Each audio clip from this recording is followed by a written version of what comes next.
Hello. Hi, how are you? Can you hear me okay?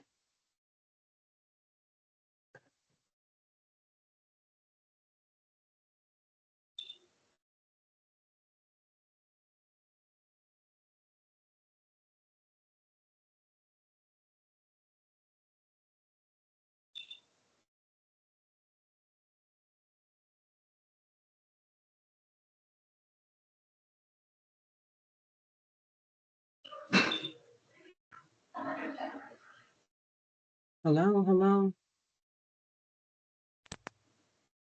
hello.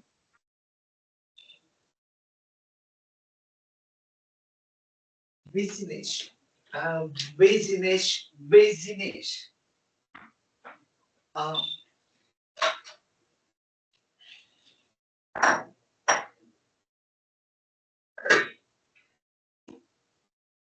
Questioning is All right, Grace, can you hear me? I'm just trying to do an audio check.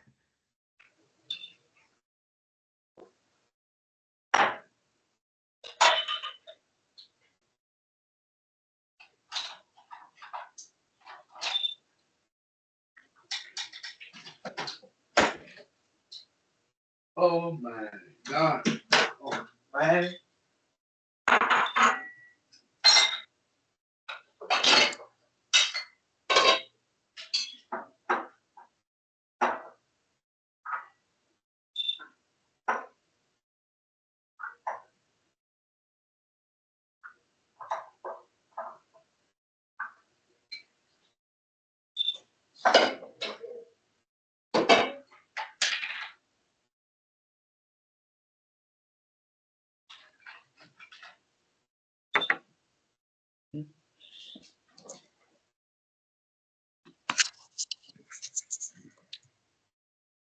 Hi.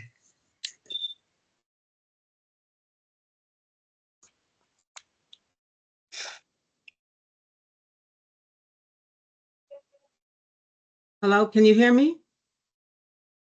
Yes. Yes, okay, great. I've been trying to check if it was my audio that was not working. Good.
Hi, ladies. Hi. Hi.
No barking. Quiet.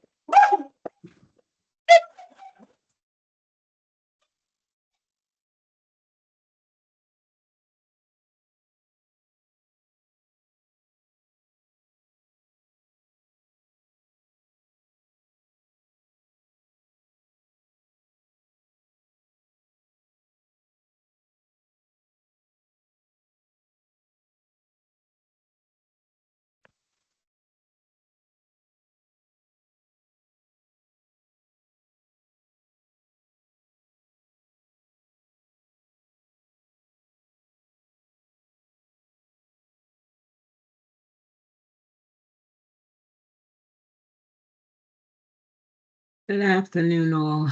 We're waiting on Jennifer to join.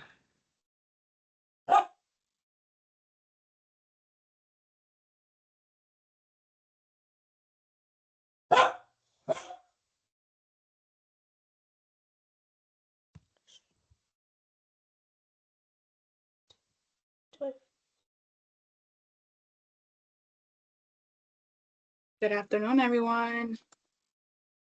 Good afternoon. Good afternoon. Afternoon, Noemi.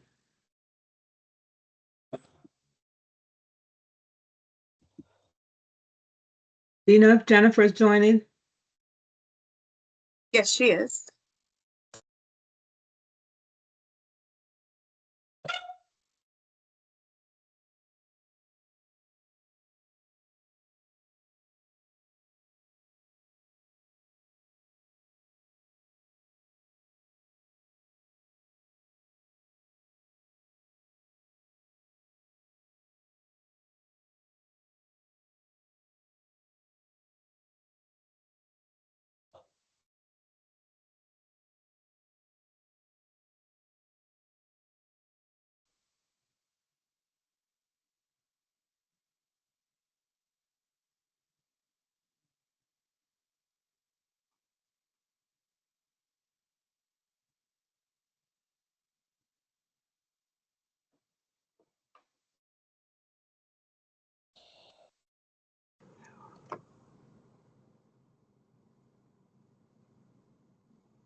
Okay, great.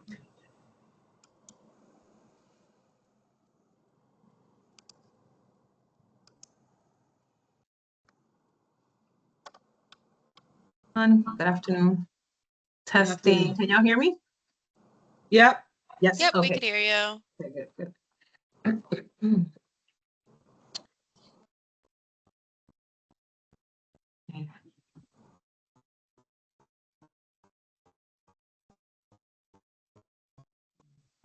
Just looking for external folks and families. I know we've had some email issues here. I see some external faces. Nice to see you all. And let me just make sure this is being recorded.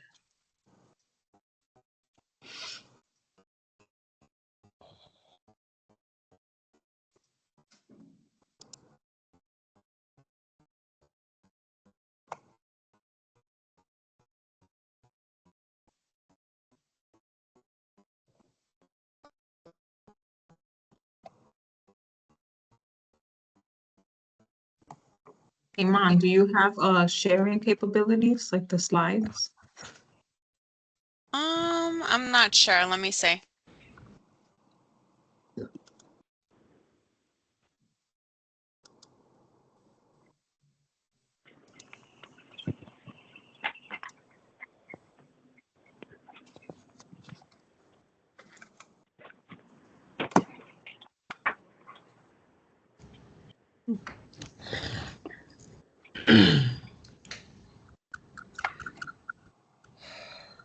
Just another minute. We'll get started, everybody. But weren't you supposed to go to the phone? To this meeting, to your phone?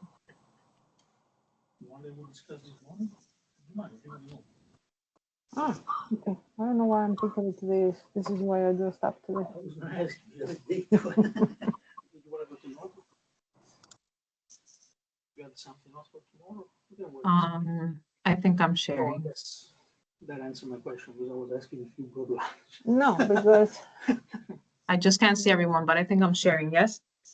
Yeah. See the slides. no. So Okay, the whole presentation? did you see this thing that Marie wants to take Yep, out of the? it's- of Okay, the- all right, so shared let's now. get started. Welcome, everyone. I know it's been forever since we had one of these. I think it's So while we may go over the hour, this is recorded and will be sure to share the slides along with all the materials we reviewed today. Yeah. Real quick, I just wanted to just a quick disclosure that the meeting is being recorded. So if you On this wanna turn your cameras off or leave them on is perfectly fine. Just know that we'll be sharing the recording. Yeah. Also, if I can ask everyone to kindly mute, feel free to unmute yourselves at any point or utilize the chat if you have any questions. The entire SD team is here and ready to answer any of your questions in the chat so that we don't miss any questions. With that, our agenda today is I'm just going to reintroduce the CFS SDS team as we do grow and restructure. So we'll quickly take a look at that. Then I'm gonna hand it over to Nadine, who I think we have on already, to give us a quick presentation on home enabling supports and how that may be of use to some of you. Sustainability, we have Dr. Yankowitz here, Lori, whom we have a wonderful collaborative relationship with as well. And she'll touch on sustainability and the different pilot projects we have here related to that. And then we'll take it back on the SD team and bring very much needed updates to you as it relates to workforce onboarding. I know there are questions.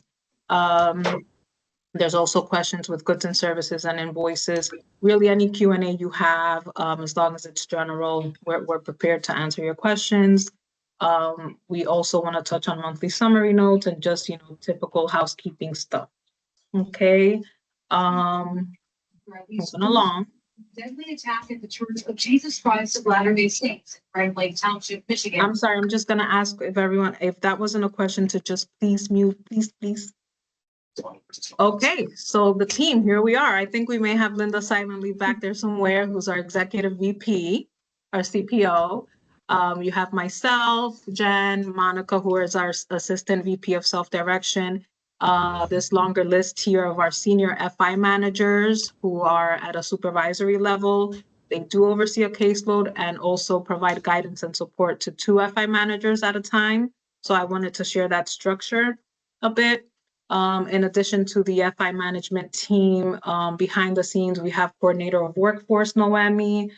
So we'll touch on a little later on updates, like I said, related to workforce and onboarding. Our project manager, Grace Chirico Delisi, whom you may see emails on other moving things.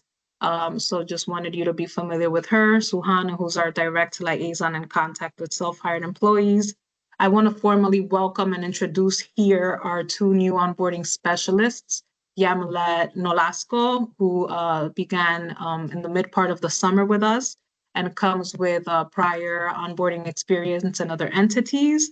So if you want to wave hello real quick, Yamilet, to the individuals and SD families here, and Esther, who we are ecstatic to join the SD team as well. And she comes with a wealth of experience within CFS already. So it's been a wonderful transition. But before I move away from this, I do understand and want to really take the time to apologize and thank you all for your patience with onboarding and our transitions. I know it's difficult. I know it's not easy. We're making headway, though. I promise we really are, as it relates to workforce and onboarding. And I can't wait to share those updates with everyone later. We do have Hey, Joe Loza. Jennifer, Yeah, Jennifer, sorry. can I ask you to send this chart out? Yes, you're gonna get all of this today. Yeah, with the recording. Yes. And when we send the monthly newsletters, just FYI, at the very bottom of the newsletter, you should be having one. We took a break in the summer, but you'll have a newsletter this week. If not today, tomorrow, you're gonna see this updated list there as well. Okay. But yes, you'll definitely have that. Joe Loza oversees all invoices and all vendor payee related matters. And Andrea, who's our QA specialist, overseeing all compliance things and any quality assurance duties. Okay, and then at the very bottom of this, and we'll get into it, there is a workforce email, which means that a few of us are in that group email, myself, Noemi, onboarding specialists. So we don't necessarily miss your email. You may just see a response from one of us for specific inquiries. So it may be that if it's a PTO request from a self-hired employee, you may see Noemi acknowledging that email under workforce or myself with other matters. So again, we will clarify specifically, we'll take a deeper dive at that. But I want to honor Nadine and Lori's time here. So I'm gonna pass it to Nadine. But super quickly, Nadine is our Senior VP of Organizational Engagement and Innovations and Advocacy. I've had the pleasure of collaborating with her for many years in different capacities, so I'm happy to pass this off to her. Before I do, I'm gonna quickly stop sharing because I want to bring you to this website where it says cfsny.org events and advocacy. And and maybe Nadine might want to touch more on it, but I thought this would be a good platform to just bring families to what this part of our webpage is and all of the resources and opportunities to engage with us as an organization. That's awesome, Jennifer. I thank you for the introduction, and please pull that up. I think us sharing with advocates and families and staff that what we're trying to do is make as much information as we can accessible to you. So advocate workshop, outside information, as much as we can, rights education that can help you to support the person that you're working with or learn about for yourself. So if Jen can pull it up, you'll see different tabs. It'll show internal offerings, external offerings. It'll show some education. It'll also give you some examples of some stories of success in supporting individuals. So that's a great tool to look at. Yeah, so there it is, the Advocate Center. The events, so if you go to the events, it's a calendar of events going on across the agency. If you go to those different tabs, and I wanted to let you all know that this is a endeavor that we have been working on for a while. Our next activity tomorrow. So this is internal that Jennifer is scrolling through, and you'll see. Leave it there, Jen. You'll see we have upcoming a book club activity October 1st. And then this date, and then it'll show other events that are upcoming at the agency. If someone wants to be part of book club, all they would have to do is click on there, register, or they can click on there and see the times to see if it's something they'd be interested. And there's all other kinds of information, advocacy. There are stories on political engagement and what folk has done in terms of, so those stories right there, they always make me smile, of the different advocates in different support platforms and the different kind of achievements across the agency. And then there's some information. So you see the last thing, it says My Smart Home Technology Education. What I'm going to be doing today is talk to you about what home enabling supports are.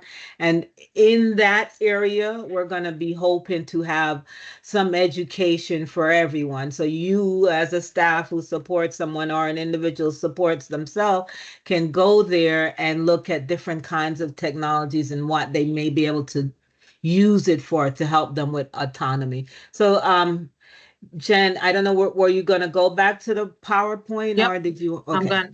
I'm gonna go That's back. just a brief snippet while she goes back to that, but it's there that you all can go on and share with your families, share with the individuals who can go on their phones and access that. And all of that was built with them. We made sure that all of what we looked at in terms of what the website looks at, what the colors, all of that, font size, all of that was filtered through what the advocates thought is best, a way to communicate. So I'm very thankful for that.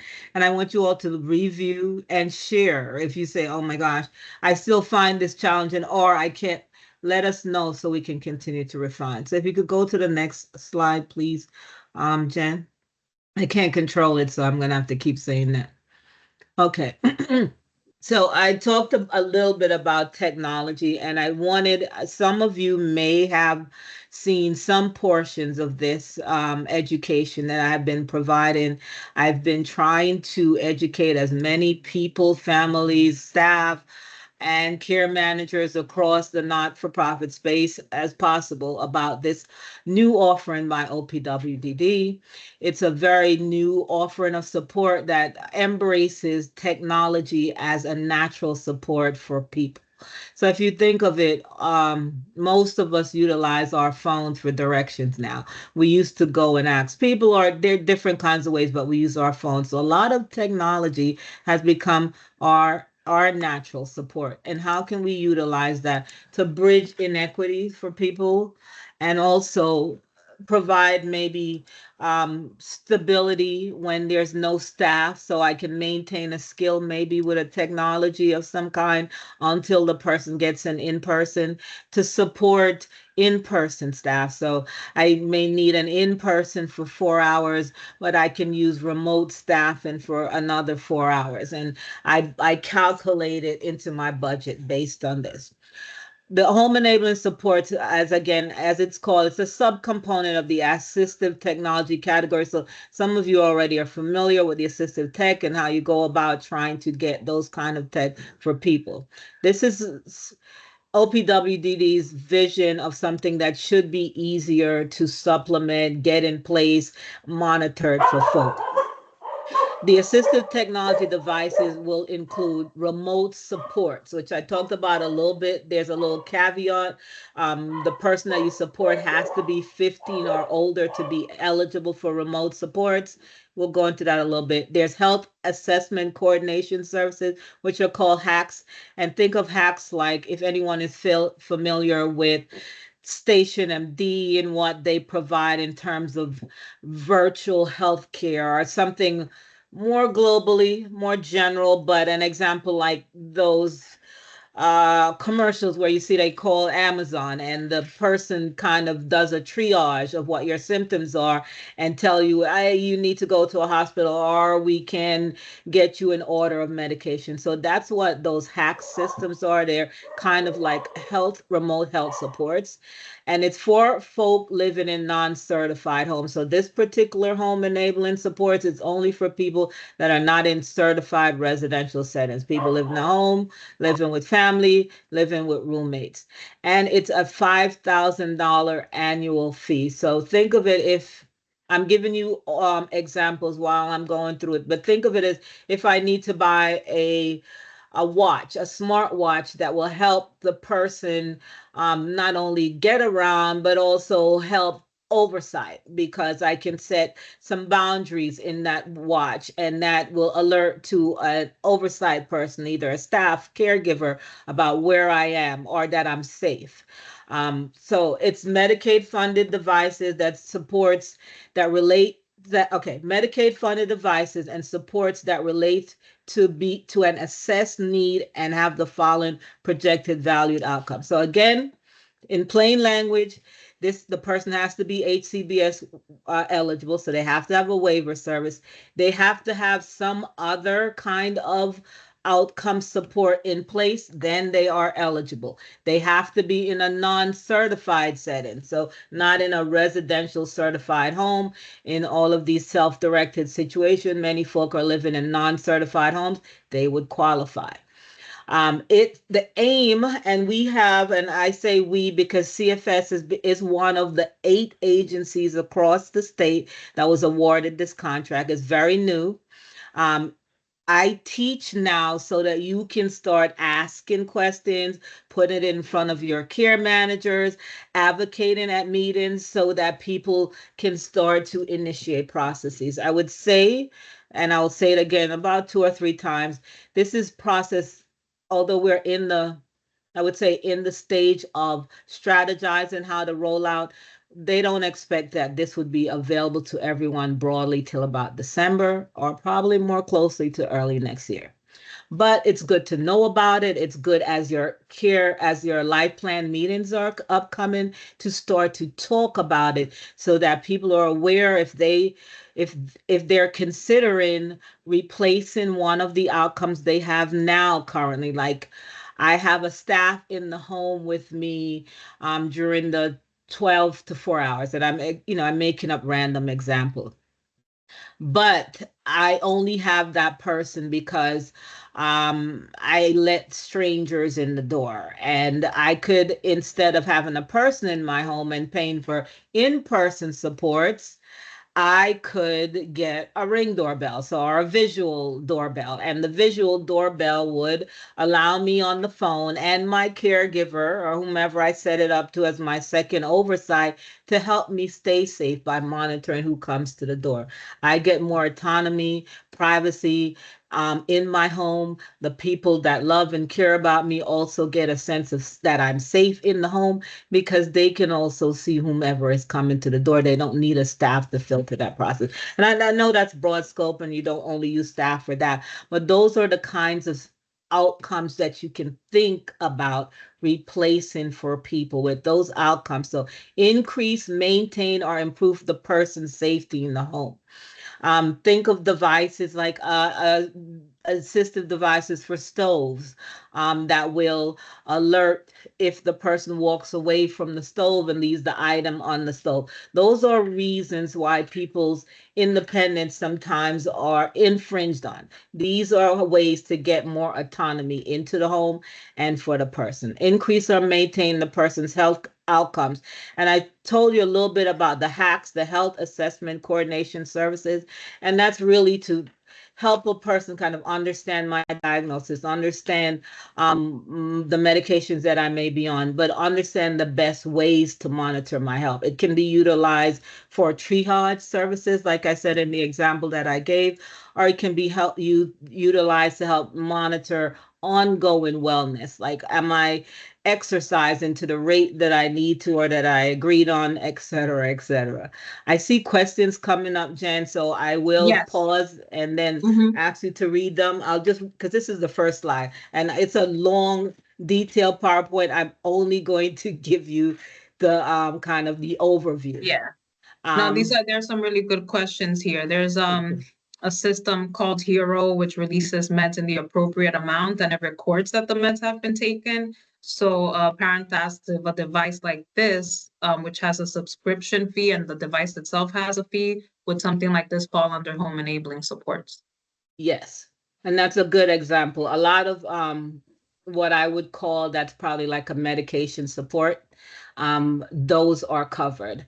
A lot of those have ongoing subscription. There's an amount that's covered for ongoing subscription. That's outside of this $5,000, but the device itself, purchase, setup, whatever all you need to do in terms of implementation would be in that $5,000 amount. Okay. Not any other questions that I could Yes, before yes. we So go on? there's Go a ahead. follow-up to that question. I know that the last part about it being included in the SD budget, it would be considered a direct provider purchase service. Is that correct, Nadine? Yes, that's what I understand. And so I want to say to you all, and I say to everyone, we are in conversation with OPWDD constantly, and we ask these questions, and they are changing and updating to make sure that the process flows as smoothly as possible. But that's what I understand as of today. I wanted to clear that up because I knew I was coming in front of you all, so I put that question out there. So that's what I understand. That's how it's done. Yeah, okay. Linda clarified, yes. Yeah. I'm sorry, I don't know if you're answering this question, Linda, so maybe I should just let you monitor the chat, Yeah, Jennifer. yeah. Okay. So Go ahead. it would be a part of the SD budget, but you would add funding as a direct provider purchase, and the direct provider in this case is the larger CFS organization can offer the service. We would just have to list it on the budget. Okay. If I don't know if I caught the rest of that question, Ray, if I didn't cover it, feel free to jump in. Then we have Lori, if someone doesn't have a budget for ComHab staff, but would benefit from this tech support to continue to live independently without the ComHab, say they just live with parents or on their own or moving out, would they be eligible for this service, presuming it meets the other criteria? Yes. So I'm thinking, so this is further down the future, but think I can replace in-person staff with remote technology and whatever the outcome was. You just have to have an identified outcome, and they're broad in scope. So you see, these are the goals. Again, keep those in mind. Increase, maintain, or improve meaningful participation in the community. Increase, maintain, or improve the health outcomes. Increase, maintain, or improve the person's independence or autonomy in the home. Minimize the reliance on or deferral of paid staff for supervision and or assistance.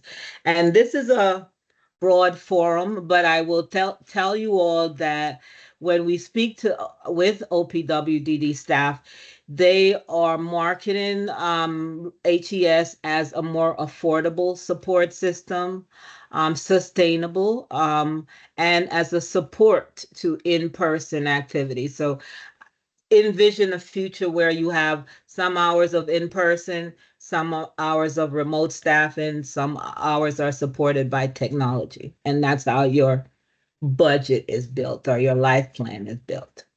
Jen, I any could more? just- Can I add to my no. question? Go ahead. Lori? Thanks. So, thanks for that response. I see now about deferral of paid staff would apply to the scenario I presented. But I just want to reiterate, the person I'm thinking of, she probably could continue to live without any paid staff. Right now, she lives with her mom. Her mom wants to move, and her daughter doesn't want to move with her. So I'm imagining, and I just transferred her to another broker. But this is such a new service, and I'd want to be sure that she's aware of it, because this individual perhaps will have some unmet needs once her mom leaves. But not necessarily will need an person at all with some of the support. Sorry about the dog, No problem. Jimmy. So I just wanted to be sure, Nadine, that if it's clear in the life plan that the addition of some kind of tech support to like keep her safe or, meet one of those basic outcomes would prevent her from needing an in-person support, that would be okay. That would be Yeah, make her that's eligible. excellent. That's an excellent vision. And I'm just also surmising based on our conversation, excellent vision of it. So parents are getting older or they want to move, and their loved one wants to be able to be independent, but there's still these ancillary components because you've always lived with mom. So I want to make sure that you don't answer the door to anyone. So something like a visual doorbell would help with that. Lights that go on and off when the person is moving about the room. And this is maybe not something she needs, but just to help with managing kind of your energy services. We have things that do things like do nighttime routines, so it'll close blinds and remind people of bedtimes, and then do morning routines, those kinds of things that maybe parents did before that can be supported by automation. And remember, it's $5,000 for the equipment, but these can get expensive, but this is per calendar year. And the calendar year starts when the Home Enabling Support Agency, which is our example would be CFS, gets the NOD, the approval to be able to put this technology in place. That's $5,000. Once the next calendar year comes, if you have additional you have another $5,000 available to you. And that's how I understand it to be right now. So you can play with them. Go ahead. Do you mean budget year or calendar year? So the Home Enabling Support's calendar year is based on when the actual improvement of the technology is, Okay, and so it's not there's going to not be necessarily January 1st to December 31st. And but I the hear you, date of Lori, the right? NOD, right? Yes, Okay. NOD initiates this year, but I hear you, right? So Yeah. there's a year that's initiated by life plans. Is that going to be confusing? I don't know yet, but we did put that forward as maybe that's a glitch in the flow, but I don't want to address that right now, but it may change. But for right now, think of this $5,000 if you did your life plan today and it went through the process and was available to you December would be the calendar year for this $5,000. You would not be able to apply for, if you used all your $5,000, you wouldn't not be able to get any more money until after December of 2020. What am I? After December of 2026. So it has to be a full calendar year that this money is utilizing. Okay, so I think there's some more questions before We I have move some on, good Jen. questions, yeah, Yeah. so, just, we have like, what, maybe one slide with an example, but this is a really, good one, thank you, Linda, with, just some examples, voice activated lights, thermostat, window shades, video doorbell sensors. So, all good discussions for life plan meetings to maybe follow up with us, Nadine, if, that these things are covered, so thank you for that. There is a question, Nadine, about if the NOD is required, then safe to assume there's an application process so that it goes beyond just indicating in a life plan, justifying the need for the service, but there is a formal application process, yes? Absolutely. If you go to the next slide, because I think you have all of these, and those are examples of the outcomes that OPWDD is aiming to impact, all the ones that you saw on that previous slide. Here it is again, just reiterating. So you can move to the next one, Jen. Just who's eligible. Again, you have to be in a non-certified setting. I think Linda put in some examples of how it can be. I like this. This is from training that I do all the time. So this is to help you with cooking and maybe concerns you may have about your love. Oh, Ray, I see your hand is up. I'm not sure if we addressed your question before I continue. I'd like to. Can you unmute?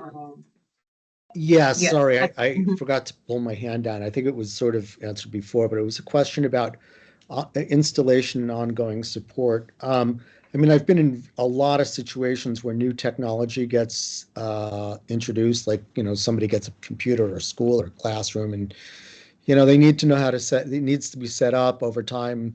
Software needs to be upgraded. People need to learn new skills or support, and I'm just wondering how that gets funded and taken care of, because so often it's just not taken into account.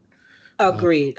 So there are subscription fees, and there is a troubleshooting fee that's eligible to folk for a certain period of time. And those are questions that we have asked about. Okay, so the equipment breaks, and how do we cover that? Will the person be able to get, so say I buy $1,000 watch, can I get 5 if the person that I support continually breaks them? Those are questions that we're still asking, but and Linda may be able to speak to that a little bit more.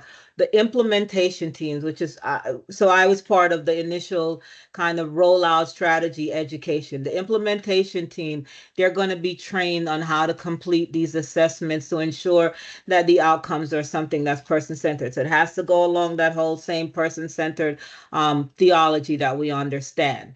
They are also going to be, and this is a department that is probably being created as we speak, will be people that will have to be experts in tech to help you troubleshoot, Ray. The goal is if you were supporting your person, then you and that person should be trained on some technologies. There will be agreements in terms of your responsibility as well as what the agency will be responsible for when they turn over.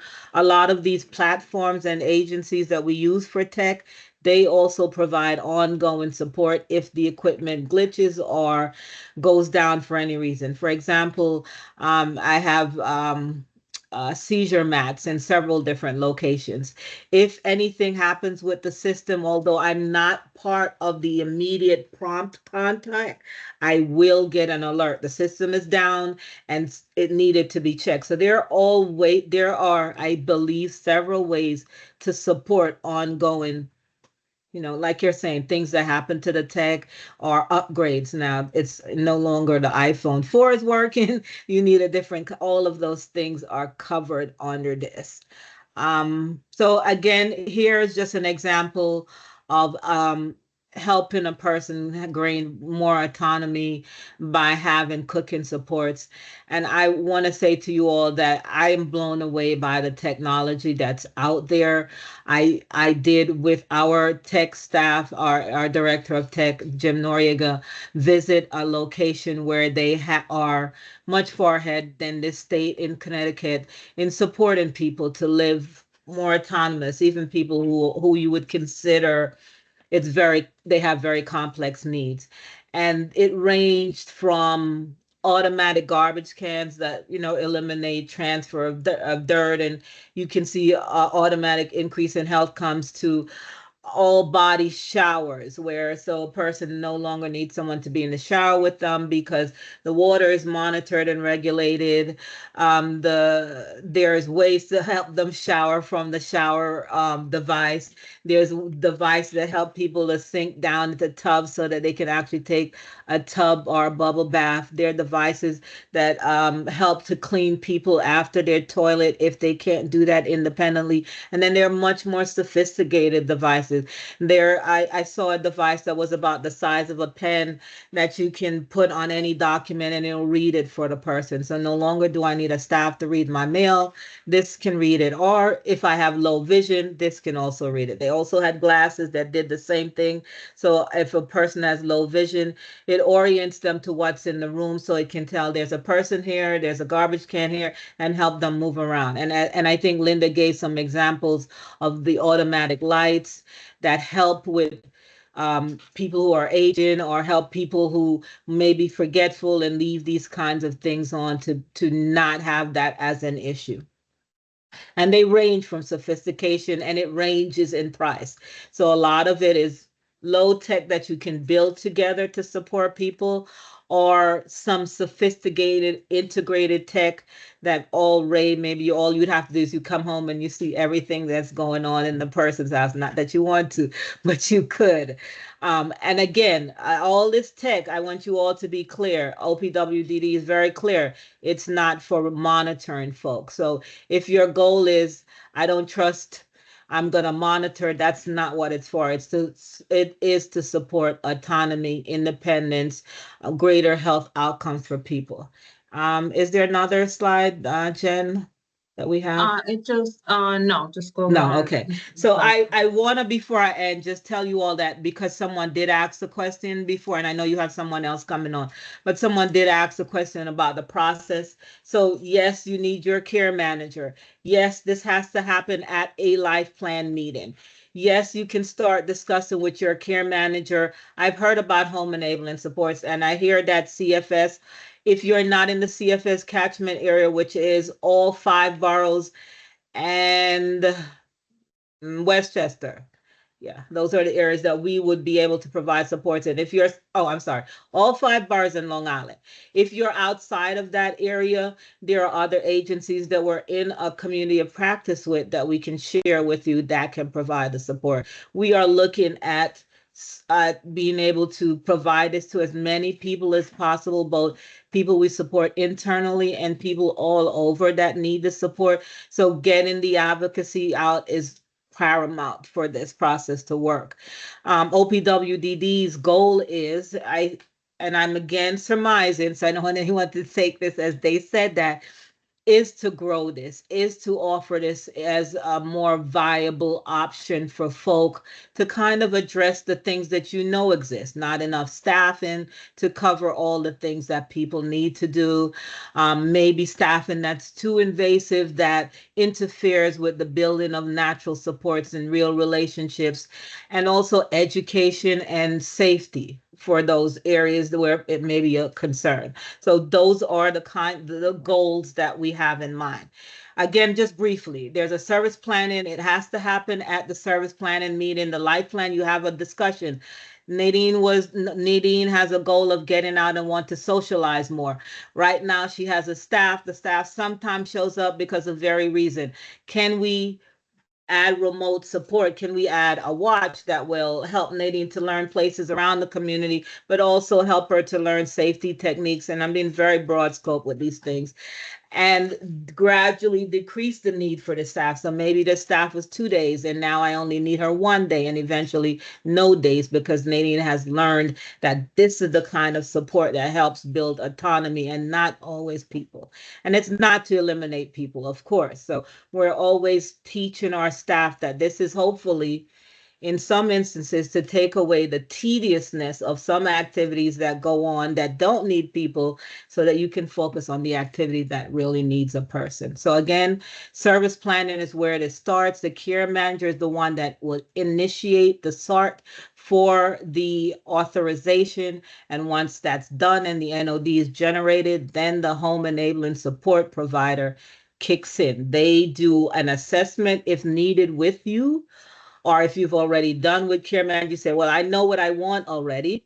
You can engage with them and let them know, and then they'll help you, because they should have some expert or have at least a relationship with a vendor that provides all different kinds of technology, where they can say, okay, this could do what you're asking for, if you don't know. So you want to be able to do this. You give the vision and they give you the tech that can support that vision. Or you give the tech and they say, yes, this can work. We were going to go about trying to get it for you and help you to train who needs to be trained on it, because sustainability is important. If I don't train you and you don't buy it, I buy something, and it's sitting in the corner and you're not using it, you're going to abandon it, and it won't scale up and it won't be more globally available to people.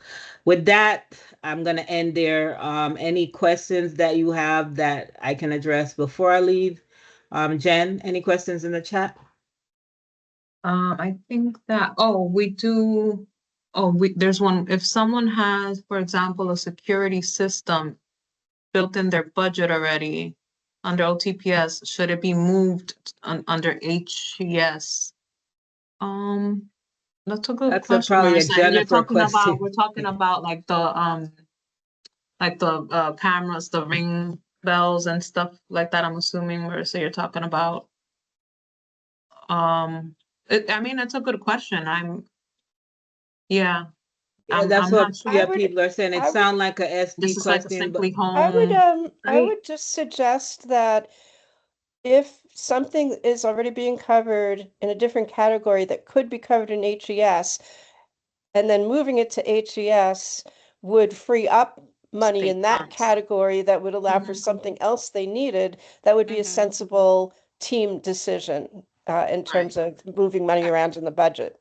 Right, I was and that it thinking the fits the same. other criteria too, because if the person is not, I forgot already, I should know this, living alone or meeting, there's that other criteria, so those factors also have to be looked at, right? I know we have some folks with maybe like a GPS tracker or the device, and they're not necessarily alone, living independently just yet.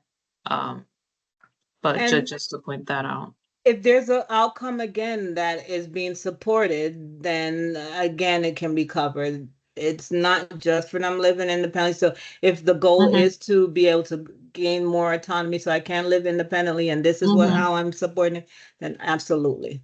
Okay, great, Okay. great question. Thank you. That's all we Go have. ahead. So Nadine, if this is something that are discussed in circles of support and we want to pursue, would you be the main contact? Well, it's going to be turned over to Linda and Diana Collins, and I would say Diana Collins and Linda for those kind of conversations. If it's just kind of education for people and so they can know what it is, I'm still open to do that. I'm still doing that. I'm going to also do a training for New York Alliance, a webinar with a provider, Megan Sullivan from Simply Home on November 3rd. I'll send that out to all of you. That's another opportunity for you all to hear again. I'm going to also get some information from some updated information and links from OPWDD so that you all can get that presentation. And if you have additional questions, so look out for that from Jennifer. I'll send it to you so you can share with families and brokers. Okay. Okay. Thank All you, right. Nadine. Thank very you much. all. Be well. We can shift to a completely different topic if no one has additional questions. And again, we'll share all this material But I would, to end with home enabling, I would just encourage brokers and individuals, families to start the conversation with your circle of support. Bring this back to your FI program manager, and we can open up the discussion from SD to the larger HES, CFS provision, be it Linda or Diana. Okay. Sustainability. Lori, did you want me to start with the PowerPoint? Want me to share that? Actually, if you could start with the document that says learning objectives. Yes, you got it. Thanks. So, hi everyone. I'm going to share with you an overview of a service that you might elect to do to help sustain your self-direction services if you're the primary overseer, usually the parent, once you're not able to do it anymore. If you have somebody else in the person's life who'd be willing to take over the reins, because we know that overseeing and coordinating self-direction, even with all the help of excellent professionals, there still is a very important role for a natural support for the service to work. So Center for Family Support hired me to develop a curriculum to teach either siblings or close friends of the family and individual about what's involved in self-direction, presuming that person wants to step up, if the parent or parents, become extremely ill or they are in preparation for their life not being indefinite. So I'm first going to, so we had one group who met last year. We had 10 sessions, and the feedback about the sessions was generally very positive. So I'm looking to start maybe a couple more groups in the coming year. So this is what would be covered in the curriculum. And then I'll go over logistics after I go over what gets covered during the sessions. So once somebody has gone through the 10 to 12 sessions of the groups, which would meet monthly, this is what they would learn about. They would learn the difference between self-direction and traditional services and why some people choose self-direction over traditional services. Also understand why sustainability is more of a concern with self-direction than traditional services. You would, I'm going to talk as if you were, it's easier to talk about this as if you were the person participating in the curriculum, but I think this audience is families. So just imagine I'm talking to another son or daughter or a close friend who would be interested in taking this, okay? So you would learn how to, you would get a copy of the budget and learn how to read it. You'd become familiar with the self-direction services that individual is currently using, including what type, how frequently, and the contact information of the service provider. You would talk with the parent about how you might help with parts of coordinating the services now, to get a feel for the nitty-gritty involved in making the services work, like maybe they could learn how to submit receipts for reimbursement. Maybe they could learn how to follow up with staff on, an issue or a skill that that you'd like to get more information about. Or maybe they could help find community classes. You'd also learn the roles and names of all the people in the circle of support and get introduced to them so they know who you are. You would become familiar with different aspects of managing the budget, like monitoring the expenditures, the different types of budgets, what a budget year is, and what needs to happen to move funds around and why you would want to move those funds around. You would learn about keeping the people in the circle of support on track in terms of how the circle is led, so that it's consistent with the best interests of the individual for whom the self-direction supports are for. You would learn about monitoring the performance and supervising staff, and also vendors and providers, because we know quality of care can vary and the involvement of natural supports can be essential to maintaining good quality services. You'd learn about what's involved in overseeing the person's health and safety. You'd be aware of any emergency plans in place or that might need to be put in place. You'd understand the concept of dignity of risk, appreciate the importance of networking, how to tap into resources for continuing support and education about self-direction, which has been a very dynamic service and keeps changing, and become familiar with various aspects and the importance of advocacy. So that is an overview of the things that get covered in the course, in the series of sessions. If you want to bring up the flyer.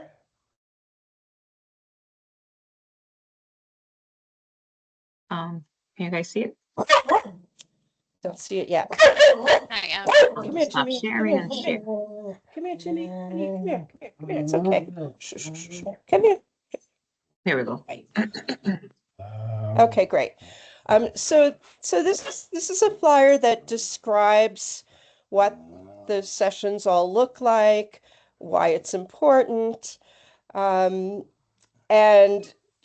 since will people be getting the slide presentation along with the recording, Jen? Yes, so the flyer here is shared every month in the newsletter, actually, Good. along with Yeah. Grace's contact information. Yeah, because this would be a good thing for people to possibly print out for themselves or save on their hard drive and share it with other people Mhm. too. So Yes. this service is can be offered to anyone who meets the eligibility criteria described in the flyer and that I'll be going over in a minute in the slides. You don't have to have CFS as the FI. It could if you have any friends or other family who also have self-directing adults, because it is meant for to sustain services for adults who are receiving self-direction services, you can share that. We're really, this was a pilot project, and we think it's valuable, and we'd really like more people to be able to take advantage of it who can. We know not everybody has neurotypical siblings who are up for this or have any siblings at all or friends who can step up. But if you do, we think that this would be could give you some peace of mind instead of worrying what's going to happen about these self-direction services for your loved one when you're not here anymore.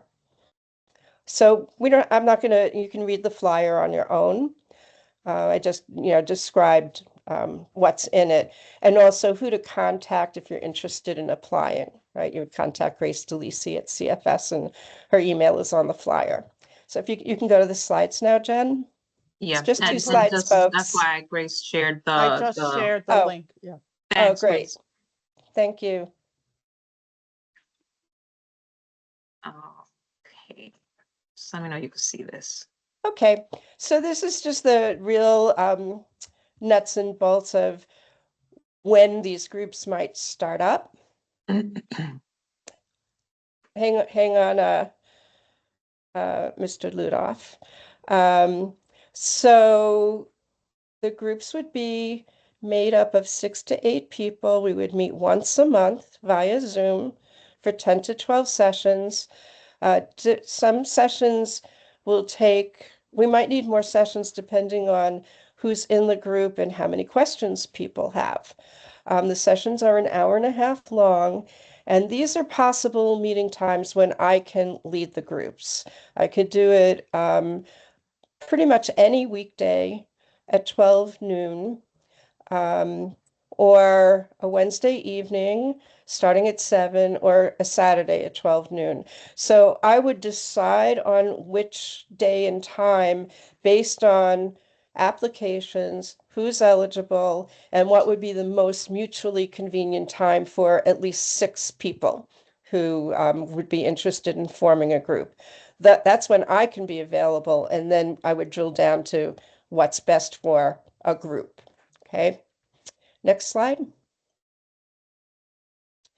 So these are the steps to join a coaching group.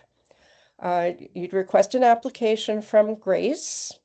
It's just a one-page application. It's really, I think, pretty easy to fill out. And then Grace will forward the application to me. And if it looks like you'd be eligible based on the application, I would let you know. And then you would work with your broker and your circle of support to agree that this is a service that you want to add to your self-direction budget. And then you treat it like any other service to go through the process of getting it approved. So there's a budget line in the IDGS tab of self-direction where you have up to $500 to use for coaching. And that's what we would ask for to support the cost of offering this service. If it's, you know, depending on the group, I mean, if you're already using some money for coaching, which in my experience as a broker, hardly anybody ever used that line. But if you do have some money that you want to keep for coaching, and you would, you could talk with me about it. Because if the group's a bigger group, we might be able to help subsidize it a bit. But for 6 people, it would need to be $500 for it to be affordable to offer it. Okay, so that line is line 3 on the IDGS budget. You submit it, the FI would submit that to OPWDD, and once it gets approved, you'd get back in touch with me, send me that budget. I will, as soon as I have 6 people with approved budgets for the service, I would work on scheduling it and getting the group started. So I noted this will likely take several months, but you know, it's the only way to do it. So the time's going to pass anyway. So, you know, I hope you will really give this some consideration.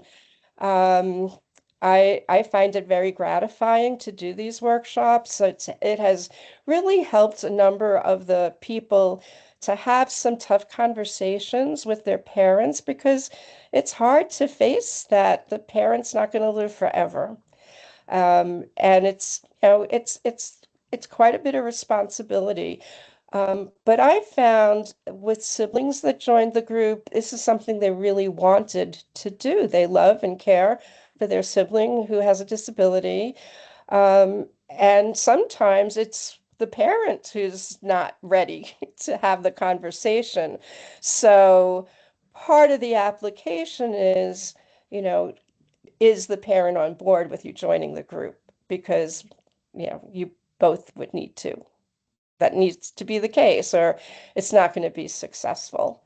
Because the end goal is you've started to plan for passing on those reins and start participating more actively in how self-direction works, so that when that difficult time comes, you know, the person who took these coaching sessions would have a really good idea of what needs to continue so that services don't get interrupted through self-direction.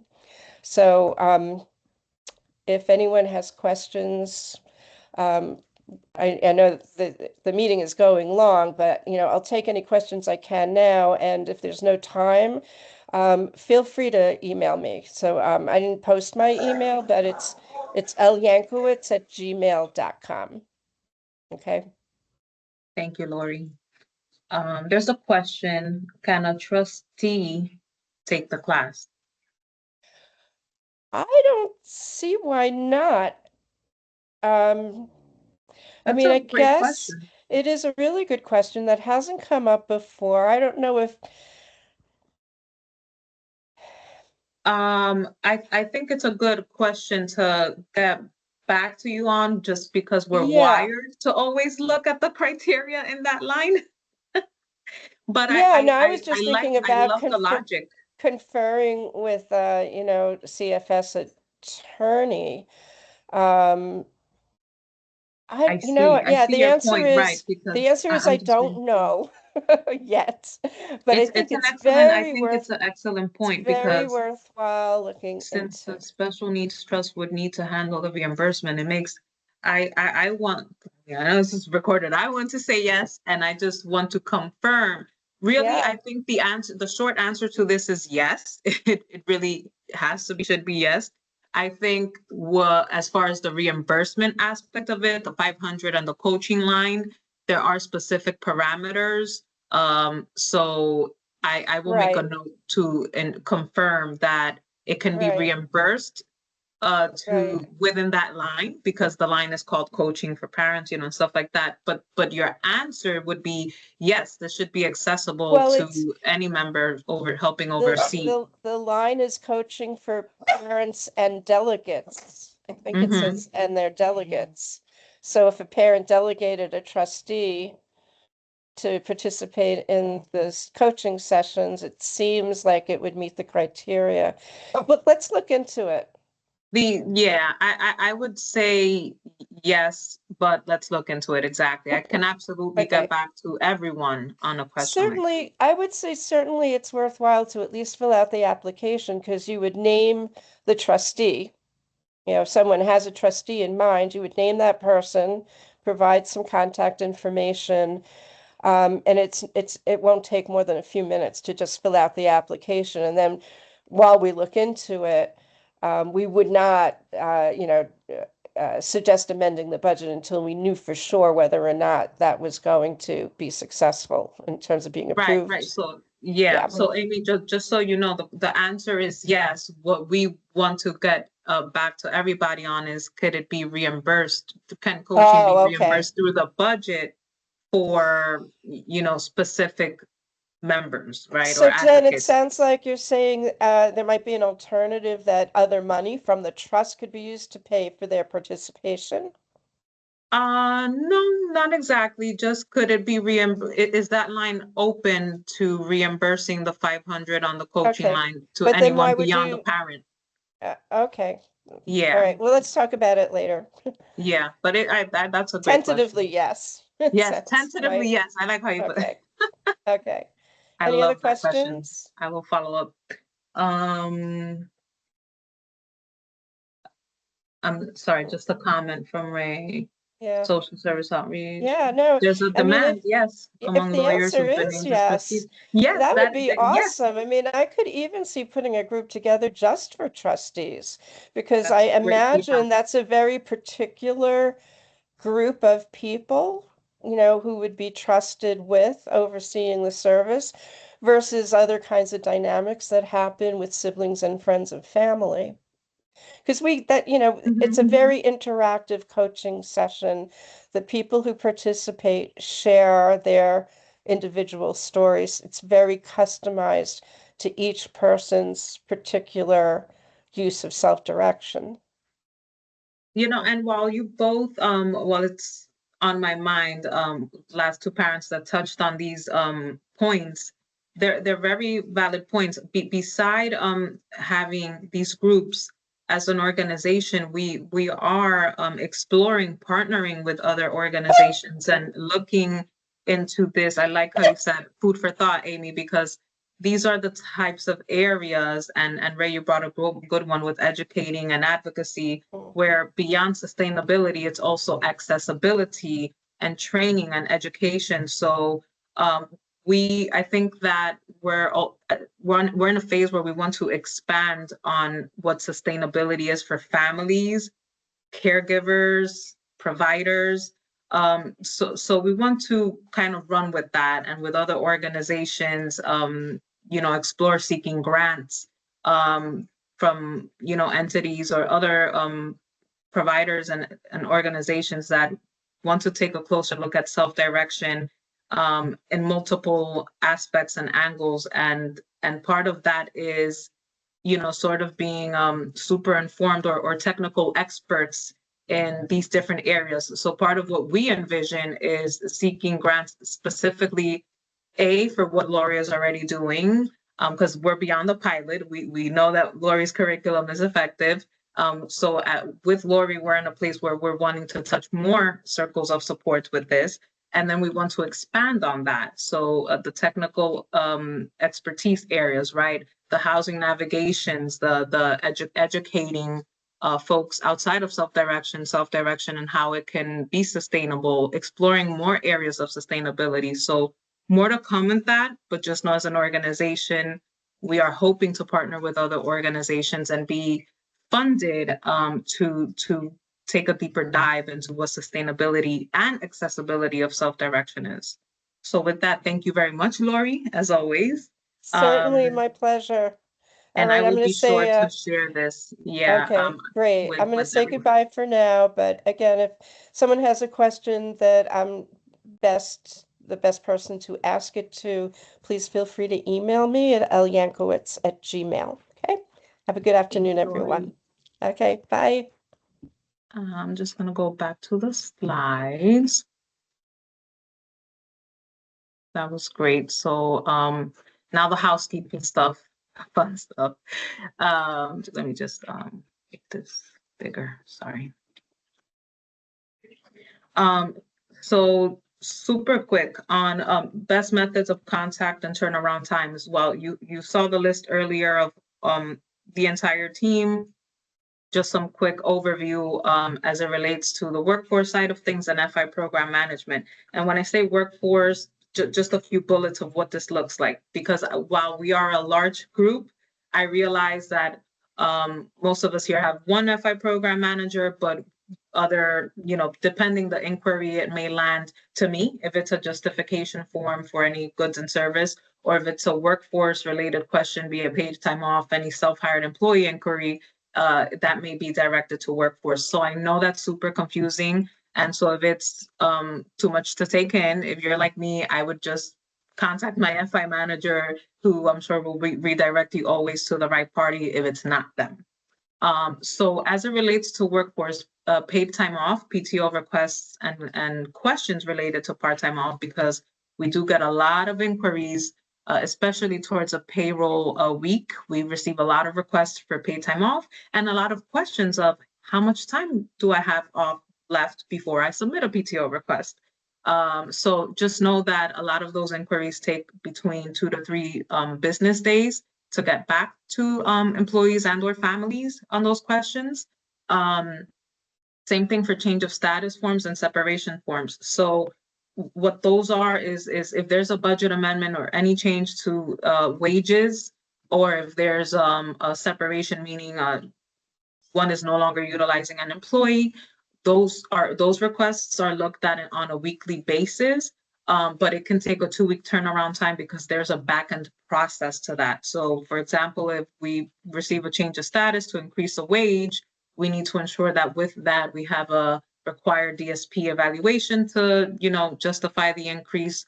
And then of course we need to ensure that there's an approved budget to go with that pay raise, right? So, and then following that, we issue formal notice to the employee that their PTO and wages have been, updated. So that gives you that weekly up to 2-week turnaround time. Service verification letters, we know that sometimes employees do need a letter of verification of employment, and some of these things sometimes may be outside of us. We may need to rely on our HR team to issue those letters, so that may take some turnaround time from them as well. Okay, a very popular one from self-hired employees is they cannot access their CFS email. We will always and only communicate with employees via their CFS email. So if they're not hearing from us, it's because they're not emailing us from the CFS email. But I will say we're always very so gracious in saying, hey, email us from your other email, but I got your request entered. Same thing with their UKG and Evero apps. It's very popular that there are technical difficulties there, and we just need a 1 to 2 day turnaround time to help them troubleshoot. Manual verification forms. These are the manual entry requests when employees have app issues with their phone, and that takes a couple of days and sometimes more if we need corrections. So just know that there's a little bit of a back end process to a lot of these requests. Also know that sometimes a request, while it may begin under workforce, maybe have to branch out to HR or other departments. What we can assure we will work on is to make sure that you at least know that we received your request and that we're working on it. Okay. Say FI program management team, as it relates to budget, justification forms who's directly me. There could be a 2-week turnaround. I think you all know that we work quicker than that. And while it's tedious at times when we ask you to, and this ties into invoices, when we ask for all of the documents to be submitted with a budget amendment, while we can look all over and you know, pull forms and documents from different systems, we can do that. But if you submit everything together, we are guaranteeing you a quicker turnaround time than 2 weeks to process your requests. The same goes for invoices. If you attach your justification forms, and I'll get into that, we have a better segue to approve your invoices as frequently as we can, at least weekly. Otherwise, there's an actual 30-day turnaround time for that. So I'll get into that. Our methods of communication have not changed. I know there were questions with that. We're primarily very much remote and fully electronic. So Evero is our platform and software that we utilize for all things brokers, families, individuals, self-hired, and even to roll out messages, we're able to do that through the software. We also communicate through the newsletters. So as Linda shared earlier, just, you know, make sure that you have access to this webpage here. This link, this last bullet is our CFS SDS webpage. It'll take you directly to that landing page. And there are tons of resources there. I'll share it at the end. You know, as it relates to all of our justification forms, our templates, our policy and procedure manual, family guidance tools, all of that can be located there. The same goes for self-hired employees. We have a FAQ there. I believe we have it translated into a couple of languages. But best bet is you're going to find a lot of answers to your questions just by bookmarking the webpage. But it is our promise to you to, you know, respond to you within 2 to 3 business days and process things between 2 weeks, justifications, invoices up to 30 days. Okay. Noemi, if it's okay, I just want to pass it to you about the OPWDD annual DSP refreshers. Thank you, Jennifer. Good afternoon once again, everyone. So it's that time of year that we are implementing our annual refresher for all DSPs. Please keep in mind, this is an OPWDD requirement for all staff that have started prior to July of 2025. It's a mandatory training that they are required to complete. The due date is October 3rd. After October 3rd, we will be issuing final notices. Those final notices can't correlate directly into suspension without pay for those staff that are out of compliance. So we do ask that family help us ensure that their staff are in compliance with our program requirements in completing the annual refresher.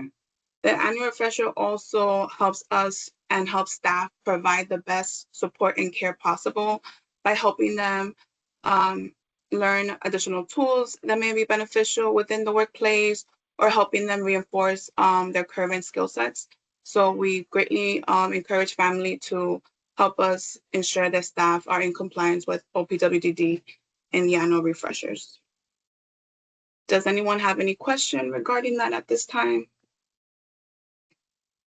I do also want to note that it is a 4-hour indirect training payment to staff. So we do pay staff to complete this training. Thank you, Noemi. Yeah, so everyone at this point, probably since August, has already received notification that this is mandatory, why it's mandatory, it's required, that it'll be a paid training, and how to submit for that training to be paid. Plus, we track it.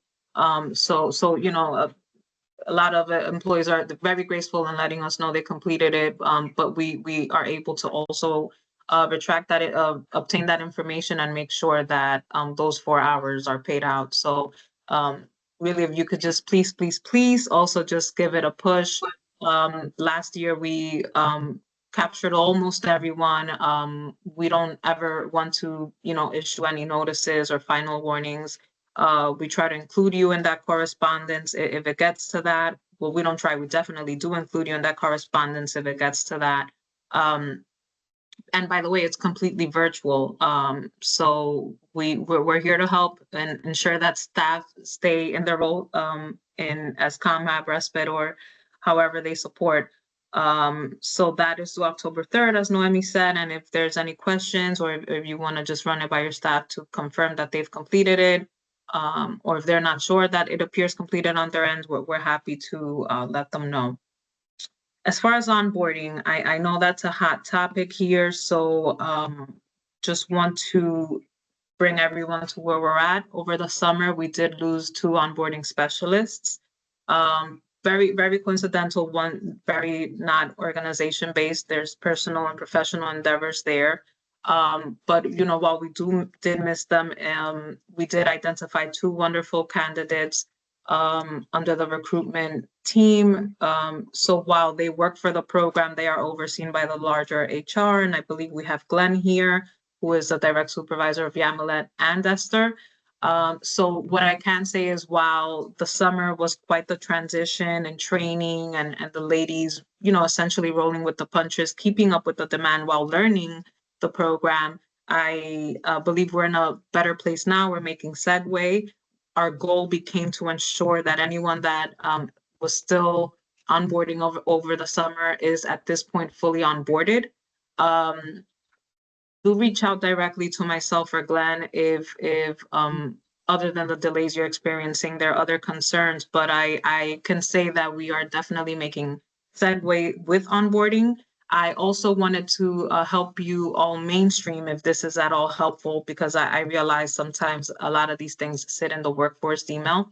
So just so you are all aware, when you or your broker submits an employee clearance request, it lands on your FI program manager's queue first, right? So she will ensure that the employee clearance request is legitimate, that the amount being requested is approved in the budget, that there's enough hours in the budget. And so when that's given a seal of approval, it will go to one of the 2 onboarding specialists. So I want to share here that if your FI managers, Keisha, Angela, Faye, or Nikasi, those employee clearance requests that they receive and sign off on go directly to Esther.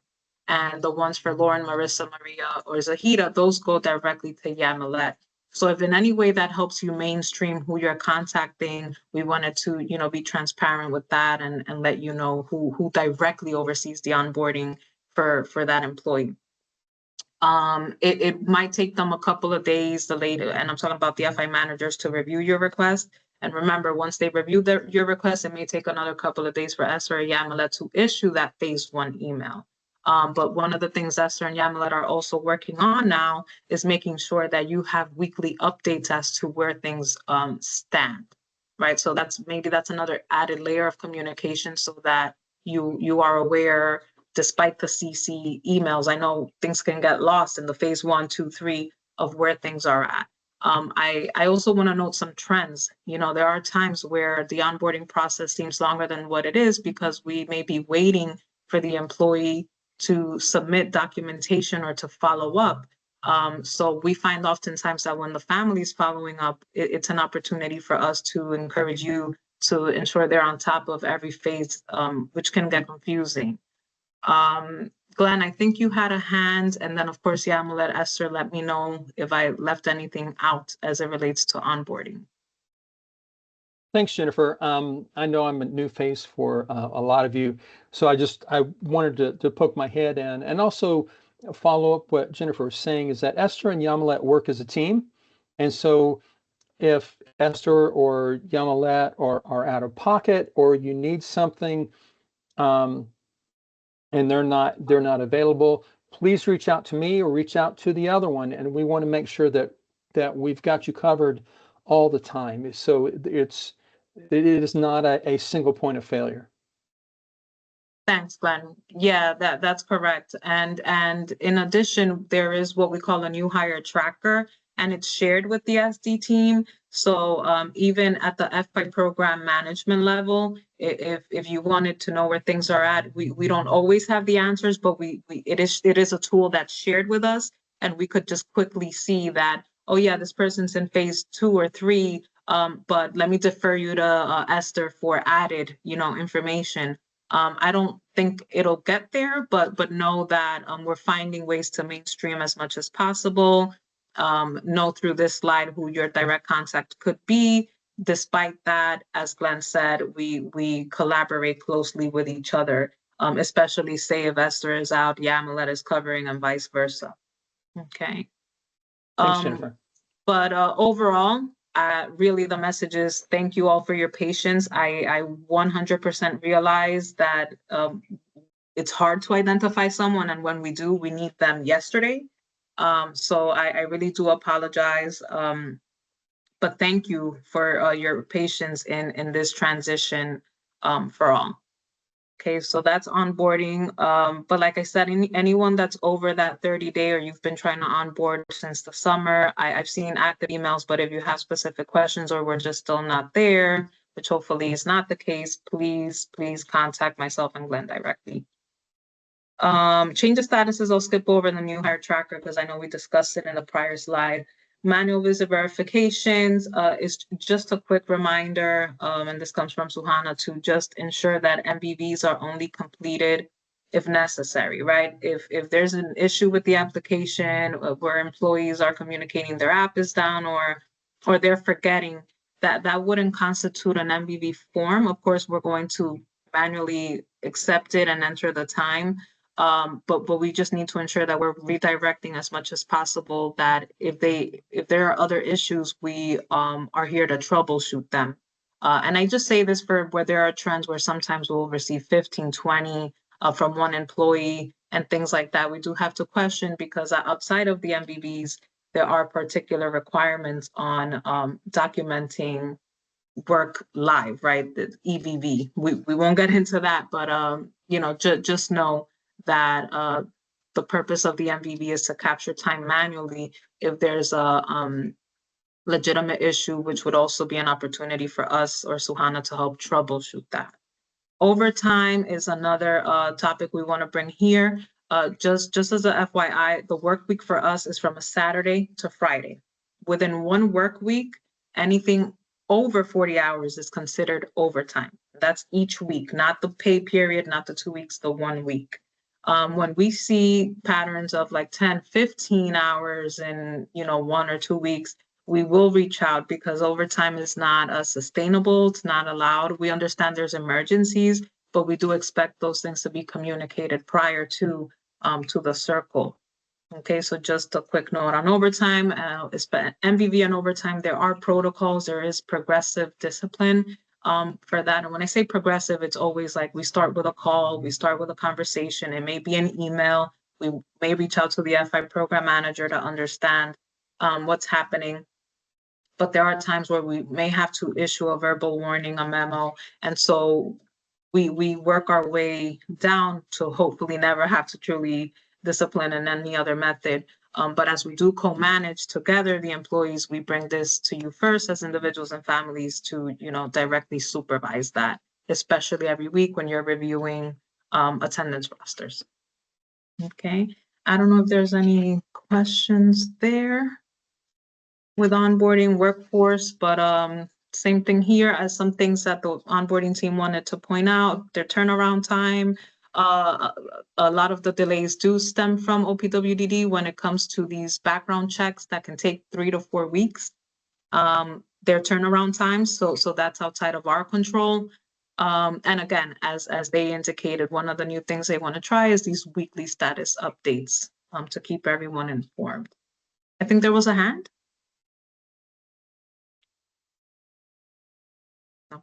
Yes. Sorry. Taylor here. I was just calling, I'm just asking a question about the overtime Yes. aspect. What if my child really just has only wants one worker, and that worker we wanted to just expand just the time on? Is that not allowed, or that could like some kind of provision just be taken for that? Yeah, it's the overtime aspect, you mean? It's really not allowed, unfortunately. But see, that's the kind of conversation, to touch on that, It could be that sometimes we'll look directly within you and your circle, your child, and say, hey, but do you have FRR funds? Do you need more staffing? We don't necessarily have a staff pool, but a staffer reached out the other day that they need more hours because if you bring these things to us, we'll keep a mental note on it because we will circulate that information because Okay. the unfortunate answer is it's not allowed. Okay. Thank Yeah. you. I Thanks for appreciate your that. question, Taylor. And just following Mr. up on Ludoff, I that, think I'm you had sorry, an- Jennifer. Just following up on the overtime, the reason why Mhm. we're looking at overtime is that we want to ensure that it does not deplete the budget. So a lot of excessive overtime can sometimes result in limited budget towards the end of the quarter. So we want to make sure that we have those funds available. Yeah, that's an excellent point, Noemi. Thank you. Thank you. Even before overtime, if you have a budget where you have 20 hours a week of self-hired supports, but you're doing 25, even when that doesn't touch into overtime, it will result towards the later part of the budget year depleting. Of course, unless you and your broker are keeping an eye on that and amending with enough notice, right? We don't want to hit an overage. So great point. Thank you, Noemi. Mr. Ludoff, I think you had a hand.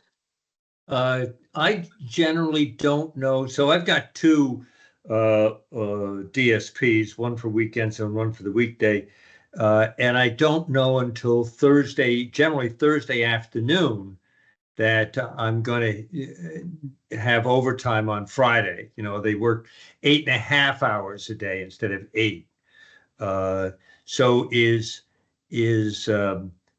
Friday morning enough time to alert you that I'm going to, I might hit overtime on Friday? That's question one. And two, can I see that DL SDS Workforce email again? Because I just Yes. sent something to it and it bounced. Oh, can someone maybe help me put it on the chat? I'll put it in the chat. Thank you. Thank you. Yeah. And then so the first part of your question, Mr. Ludoff, sounds, hey, I'm just letting you know there's going to be overtime, which again, what I just want to tell the larger platform here is the message is there shouldn't really be overtime. If there's a circumstance, as you've done, you would email us this and this is happening. And we need to look at the level of overtime too. I forget the exact terminology. It's not so much about, so the reality is because overtime is time and a half. That time and a half doesn't come from the budget. It's a loss. And this is why most companies will tell you they can't sustain overtime, even when you do your billing and all this. It's the time and a half part that's not necessarily reimbursable, but we must pay out the employee. I will say I'm not the best versed, but I could find the terminology. But that's the logic behind it. So while we do know emergencies happen, it's not necessarily a notification, but rather a conversation. Say in your case, might not be a good example, but I know that with the time frame matter you're bringing up here, it may be more of a conversation. What's happening Thursdays and Fridays, right? And ideally your FI management team along with the workforce would take a deeper look and dive at that and work with you to our best and your best of the ability. I know every scenario is not the same. Long answer to your question. I hope it answered it a little bit.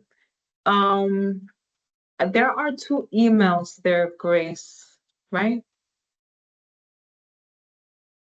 SDS Workforce is The top one is Noemi, just the the law. second email is not. I just want Noemi because I know one of those emails we utilize to communicate with self-hired employees. Yeah. So you want to ensure that it has the underscore and then the DL dash SDS Workforce at CFS NY. I think that it kicks it back when you don't add the underscore in the beginning of the email.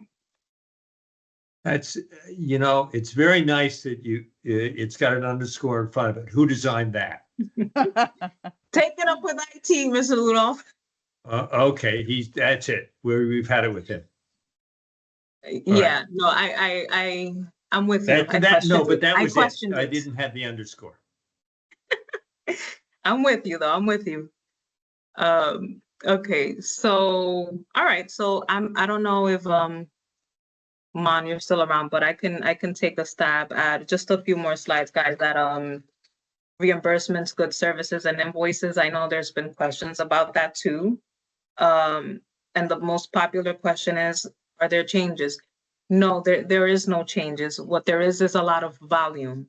So as we are growing and we have hundreds and hundreds of invoices, you may observe two things. It's taking us a little longer to approve. I know we approve very quickly, but we do have larger volume now. And Joseph Loza right now is the only person behind invoices, reviewing them properly as best as possible to get them batched out weekly.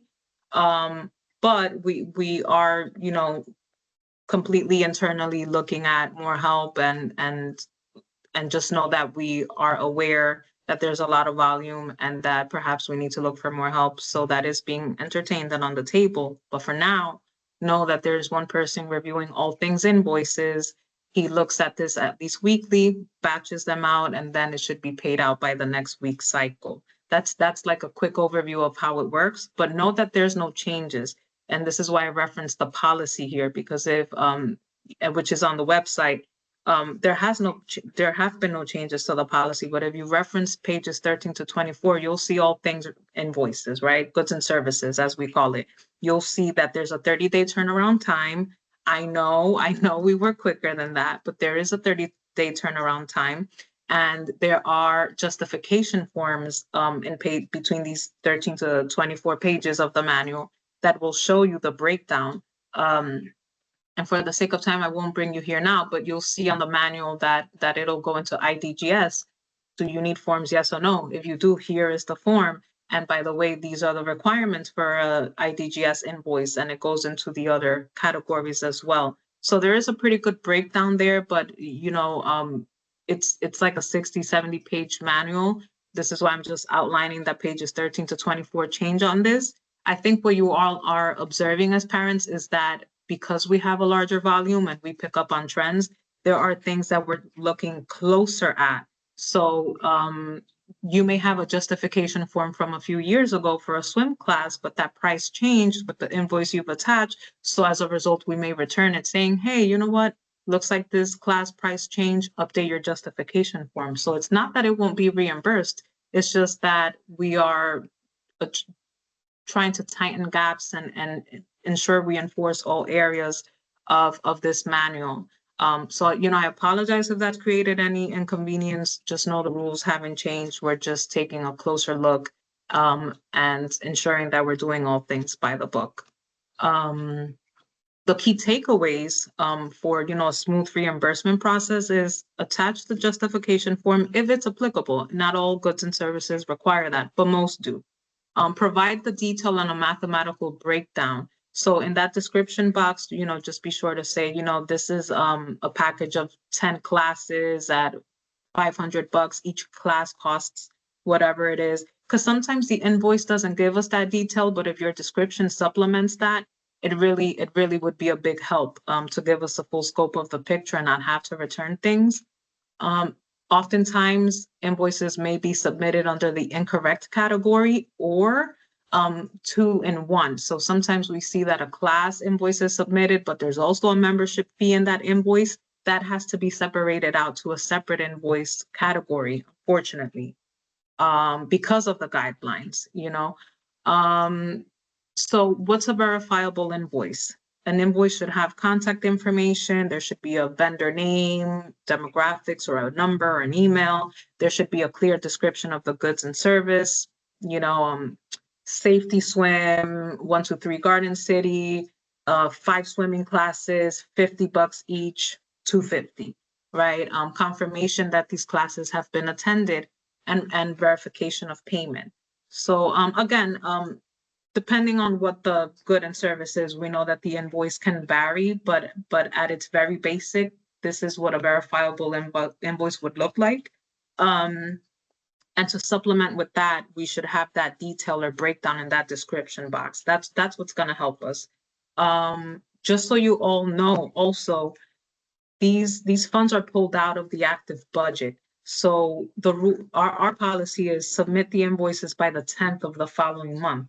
So if you are someone whose budget will reset or your son or daughter budget resets tomorrow, but you have to October 10th to submit September invoices, date it the last date of that month to ensure that it comes off of that budget that just ended. So we do have some flexibility there. We just can't go into November approving September invoices to come out of September. So I know that I may have given you a lot there, but your FI program manager will be sure to guide you with that. We see that pattern a lot at budget end. A lot of you have caught on to it, but if we don't know, we don't know. We just process the invoice because you dated it whatever date, right? So just another thought there. Any questions?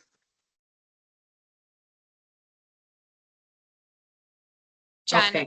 I'm here. I did want to add that I'm going to be, hopefully the cheat sheet for families is going to be done by Oh, yes. Friday. So I'll be sure to send that out. So That's it's great. basically just a cheat sheet with what you need to submit reimbursements and what they should look like. Yeah, that's great. Thank you, Man. So that cheat sheet would help, you ensure that you're using the right. Ideally, it's helping you ensure that we can vet these invoices and continue up with our time frames, right, of our turnaround times. So it's meant to be a helpful tool.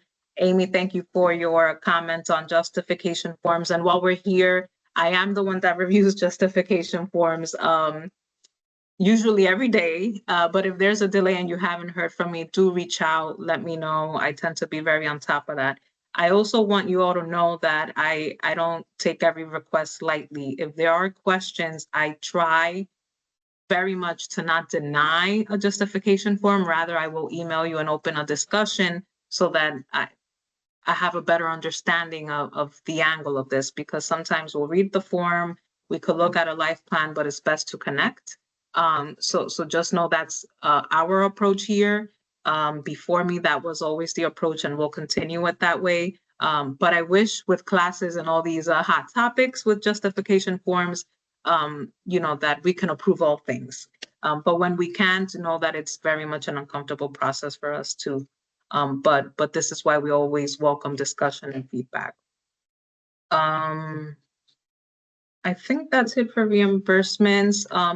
Last part of this Okay. is monthly summary There's notes. a hand raised. Oh, Jen. yes, I'm sorry. Mhm. Christine.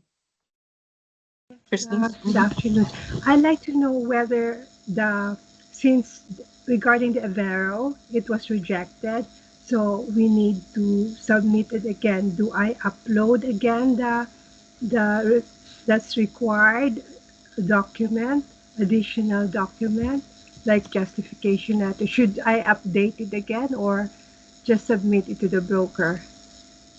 I'm not sure what the rejection was based on. I should point out. Because so there in- was no, there were two rejection. One is justification. The other one is they need attendance sheet. So should I Oh, okay. use the same Avero or Yes, you cannot very much resubmit your invoice with what was asked for. It seems that this was for a class. We just need attendance verification. If you have that and the justification form for the class, you would resubmit it with those added items, and we will re-review it in the order we receive it. I will upload it again to the Avero? Yes, Okay, correct. thank you. Correct. Thank Of you. course. And sometimes if you don't have the justification forms, or we try to look for it to see if we have it filed somewhere, but if we don't, that's when it's rejected, which means you probably have to do a new justification form. And I tend to look at those quickly, especially if someone's pending, a reimbursement, then it's put on my radar that they've been taking this class, but the form wasn't in place. I'll try to review that as quickly as I can, and hopefully if it is approved, you'll have that copy to resubmit your invoices. One more question. Mhm. I forgot to include the registration fee for the entire reimbursement. Like instead of 1,262, it came about. I put it there 1,130 or something like that, which was meaning I did not include the registration fee. Can I Yeah, I'm gonna maybe touch base with us offline. We do take into consider registration fees if it's required. You know, we do know of places that you need to have a membership in order to take a class at a location. So we look at registration fees in a similar fashion, but we do have to look at all other elements of that invoice, rather than me just saying yes in this forum. So I'm not sure who the FI manager in the case is, but if you bring it to my radar, we could, myself, Monica, and Joe look directly at it. But I think we should be okay. Thank you. You got it. I thank you all for hanging in. I know this is past the hour. I'll leave you with, so monthly summary notes. I just want you all to know that we here at CFS, I know that most other FIs, just so you know, require self-hired employees. This is for habilitative service. So we're talking supported employment, most common community habilitation. If there is a habilitative service, a monthly note is required. That's the OPW rule, right? Our policy is that a monthly summary note is due to us by the 15th of the following month. Again, this is in the policy procedure manual, nothing new. The reason we're bringing it here is as best practice and as an outcome of a citation-free audit. So thanks to you, we are all operating well. The recommendation is that there's some inconsistencies on the quality and content of the notes. And what it is while we have not required, the note is required, we have left it up to the circle who does the monthly note. But best practice is, just so you all know, that the self-hired employee is responsible for completing the monthly note. That's not to say we won't accept the individual or family or the broker. We know that's a billable task to complete the note. But if you do, there has to be a certain format, which I'll share in the next slide. But what we are going to encourage, just so you know, moving forward, before we just look to see that the note was completed, but we're going to look to see that the self-hired staff is also completing that note. So just know that there's going to be a bit more of a push for that. Know that it is a billable task. Self-hired employees can be paid for this, and rather we even encourage it be done together with the individual. It's a good learning opportunity. But there will be self-hired monthly note trainings coming in the near future by Workforce. Just to ensure that they know how to do it from there. It can literally be done through that same application where they log in their time and services. So we will walk self-hired employees through that. We do have a ton of CFS SDS YouTube video libraries. So that's another area for resources, which I'm outlining right here in this slide.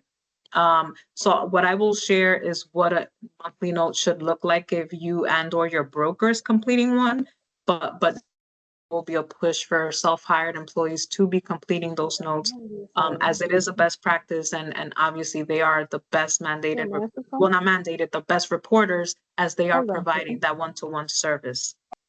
Was there a question? Sorry, let me look at the chat. So just know that that's coming, or rather that's going to be enforced, not that it wasn't in policy. But this next slide here, I redacted an individual summary note. This is the same thing as a monthly note, but done by a family. And this is and I'm going to share this again with all of the material we presented today of what an excellent individual summary note looks like. We don't want it to be an essay, I promise you. But what I strongly encourage is that when you type out these monthly notes and maybe just copy paste it and modify it each month, that would probably be the best way, so it doesn't feel like such an administrative, task. But this, I redacted this here because it was a good example of, half of it is done by Ivero. It populates the month, the name, and all those check boxes and required elements that are needed. It's the narrative where you come in, right? When you're writing a monthly summary note, oftentimes that's left blank, which we'll work on Ivero to ensure that it requires a narrative. But it should really touch on those staff action plan goals. Again, that I won't take the time here, but we have offered trainings specifically on how to locate data on the software, what staff are working on, reading their comments, and then bringing that back to your own monthly summary note and giving a breakdown of the services as it relates to those goals, right? So if the goal is cooking, What did that look like in the month of September? If the goal is fitness, what did that look like? And it's not to say everything is progress. You can easily document a lack of. This is also an opportunity.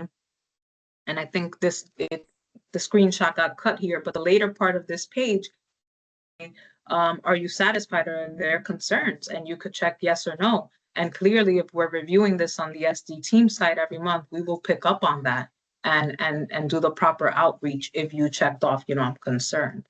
I know another question is, do we still have to do these if we don't have staffing? Yes, there is a habilitative service in the budget. There's a habilitative service in the life plan. So we do look for a monthly note, even if there's no staff.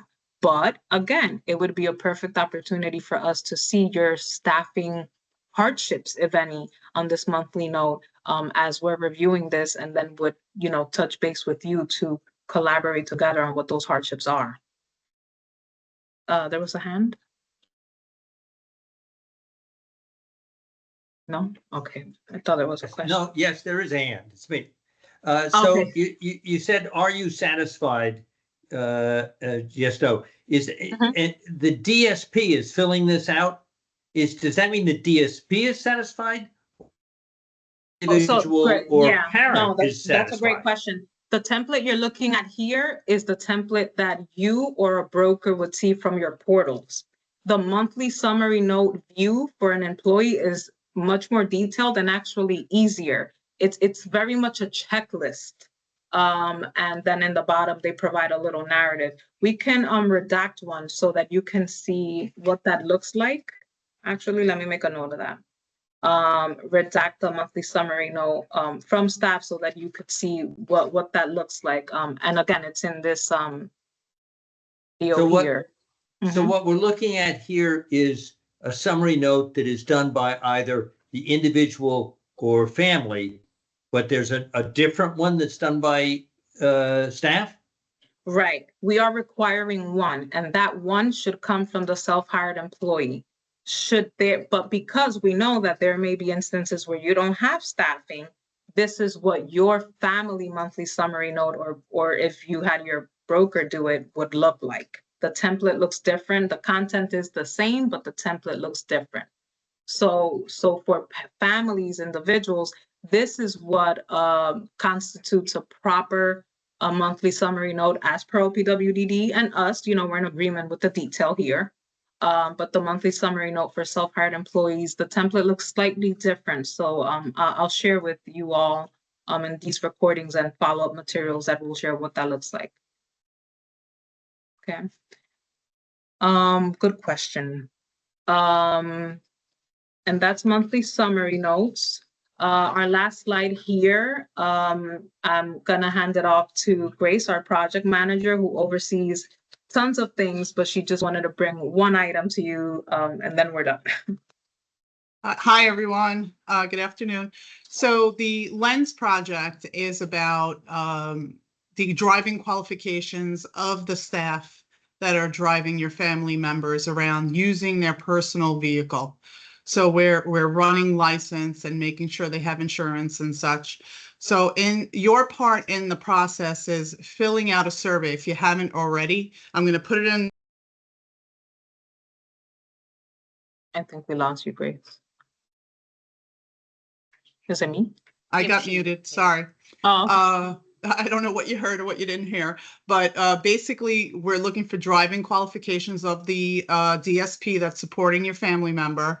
But the part that I need you guys to look at, if you haven't already done it, I put the survey in the chat, whether the DSP drives or not. So right now I'm collecting that data for families that are already in our system, because this is something new that we are looking at for staff that's already onboarded.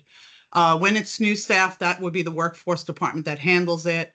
But I put the survey in there. If you haven't filled it out, appreciate if you can fill it out and just, is it yes or is it no? And then the rest of the survey will ask for the individual's name. So then my part would be reaching out to the DSP, sending them the driving policy, getting their license and their information, insurance information, and running their license and getting back to the workforce team about the result. Does anyone have Thanks, any Grace. questions about that? I mean, it's short and sweet, really. Yeah, I- go ahead. Where did you put the that survey? It's in the chat right now. But we do email it, just so you know, for part of that employee clearance request, when there's a new staff identified, we do ask, will they be driving in their role? If they are, we know to include that lens check in the onboarding process. But because that lens check, we were told to implement over time, those folks that have already been onboarded with us, those are the ones we're trying to catch. Hey, do you drive? No? Okay, and if you do, then we need to run a lens check. So How do I verify that I filled it out? I think I did, but I'll send you an Grace, email. yeah. I'll check for you and I'll let you know. I'll get back Thank to you. Thanks, Grace. No problem. And that is a wrap. But I'm gonna stop recording and just hang around till 2:30 if we want to have like an informal Q&A. As long as we're not sharing names or individual names, I'm gonna just stop recording and hang around for questions. If otherwise, you're free to like